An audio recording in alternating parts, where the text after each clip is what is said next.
ये है हमारे सरगुजा जिले और संभाग का प्यारा सा मुख्यालय अंबिकापुर। खनिज संपदा, इमारती लकड़ियों और प्राकृतिक सौंदर्य से भरपूर हमारा सरगुजा आज विकास की नई नई ऊंचाइयों को छू रहा है।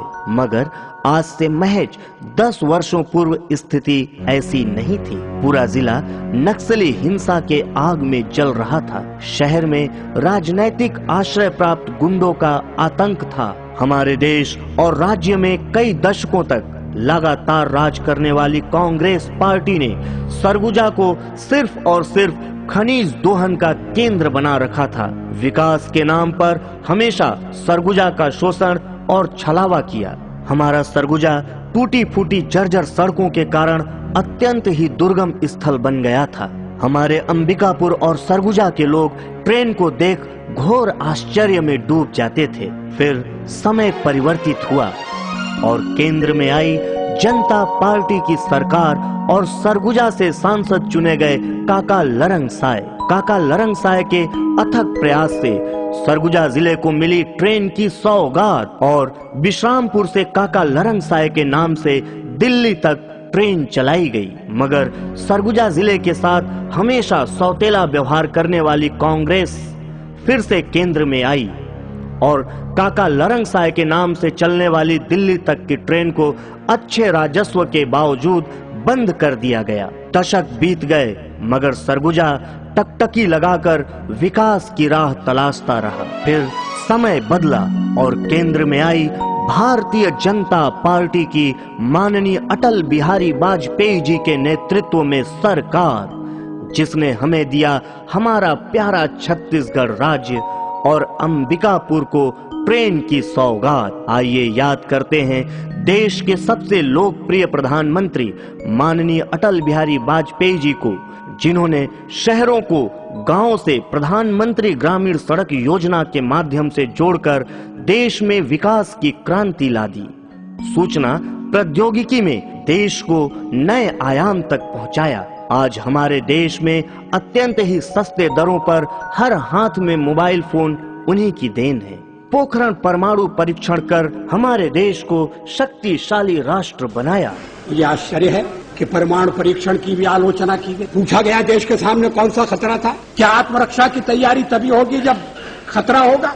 अगर तैयारी पहले से हो तो जो खतरा अगर आने वाला है तो खतरा भी दूर हो जाएगा। और इसीलिए हमने परमाणु परीक्षण करने का फैसला किया। हमारे कार्यक्रम का अंग है, उसमें लिखा हुआ है पोखरण 2 कोई आत्मश्लाघा के लिए नहीं था, लेकिन हमारी नीति है और मैं समझता हूं ये देश की नीति रही है कि मिनिमम डिटरेंट होना चाहिए, वो क्रेडिबल भी होना चाहिए। इसलिए परीक्षण का फैसला किया गया। उसके कारण कुछ कठिनाइयां आएंगी हमें मालूम, लेकिन देश उन कठिनाइयों का सफलतापूर्वक सामना करेगा ये भी हमको विश्वास था और ऐसा ही हुआ। आर्थिक प्रतिबंध हमें आगे बढ़ने से नहीं रोक, रक्षा संबंधी फैसले करने से हमें विरत नहीं कर सके, लेकिन परीक्षण के साथ हमने ये भी ऐलान किया कि हम परमाणु हथियारों का प्रयोग करने में पहल नहीं करेंगे।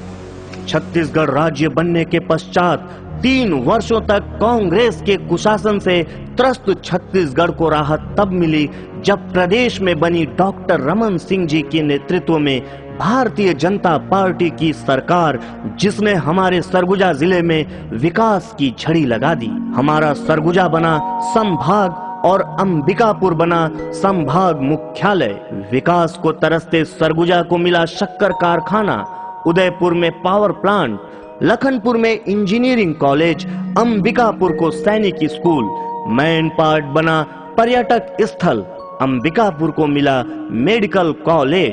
भारतीय जनता पार्टी का सरगुजा से विशेष लगाव इसी बात से प्रदर्शित होता है कि हमारे प्रधानमंत्री के उम्मीदवार माननीय नरेंद्र भाई मोदी का आगमन अंबिकापुर में लाल किले के रूप में बने पंडाल में हुआ, जिससे हमारे शहर और जिले को पूरी दुनिया ने देखा और जाना। मैं सरगुजा कई बार आया, अंबिकापुर में भी छोटी मीटिंगों से लेकर के बड़ी जनसभाएं करने का भी मुझे अवसर मिला है, लेकिन आज मुझे स्वीकार करना होगा कि मैंने सरगुजा की धरती पर इसके पूर्व ऐसा जनसागर कभी देखा नहीं है ऐसा विराट दृश्य कभी देखा नहीं है।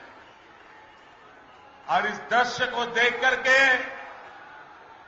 मुझे लगता है कि कल तक हम कहते थे सरगुजा, अब कहेंगे सर ऊंचा। सरगुजा ने छत्तीसगढ़ का सर ऊंचा कर दिया है।